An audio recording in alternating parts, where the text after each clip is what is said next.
నమస్కారం అండి. నా పేరు మధు. నేను కళాశాలలో సేల్స్ ఆఫీసర్గా పనిచేస్తాను. ఈరోజు వచ్చేసి మనం పడదపుర గ్రామం, ఐజా మండలం, జోగులాం, గద్వాల జిల్లాకు వచ్చాము. ఈరోజు చూసి కళాశాల కుబేర చూడడానికి తెంపినాడు మండే మీద ఉంది, చూడడానికి వచ్చాము. రైతు పేరు వచ్చేసి రామకృష్ణ.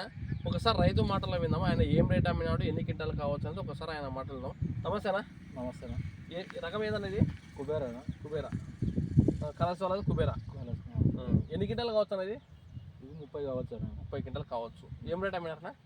23,000. 23,000 అమ్మినారు. ఎన్ని కటింగ్ లేదన్నా మీది? ఇప్పటికి ఇది ఫస్ట్ 4 క్వింటాలు తెంపి 4 క్వింటాలు తెంపినాము. ఇప్పుడు ఒక 30 క్వింటాలు కావచ్చు.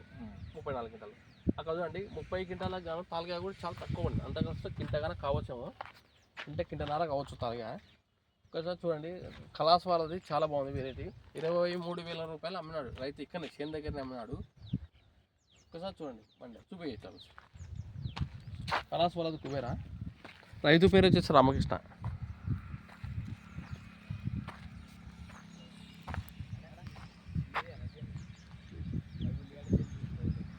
ఇంకో వచ్చేసి కలాస్ వాళ్ళ కుబేరా చూడండి. ఈ మార్కెట్లో కూడా రేటు మంచి రేటు పోతుంది. 23,000 రూపాయలు ఎక్కినమైంది.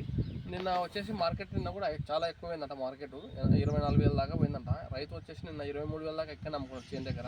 ప్రతి ఒక్క రైతు కుబేరా చాలా రేటు మంచిగా ఉంటుంది. వైరస్ పరంగా కూడా తట్టుకుంటుంది. ప్రతి ఒక్క రైతు వేసుకోవచ్చా కుబేరా? ఎన్ని సంవత్సరాల నుంచి పెడతాం కుబేరా? ఇది 3 సంవత్సరాలు. 3 సంవత్సరాల నుంచి కుబేరా వేస్తాం. ఒకసారి చూడండి, ప్రతి రైతు ఈయన 3 సంవత్సరాల నుంచి కుబేరా వేస్తామంట. అంటే రైతుకు మంచిగా ఉంది కాబట్టి 3 సంవత్సరాలు వచ్చినాయి.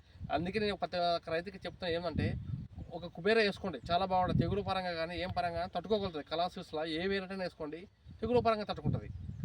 కళాస్ వాళ్ళది కుబేరా. ఈరోజు తారీఖు వచ్చేసి 31/1/2026. పడదపుర గ్రామం, ఐజా మండలం. కళాస్ వాళ్ళది కుబేరా.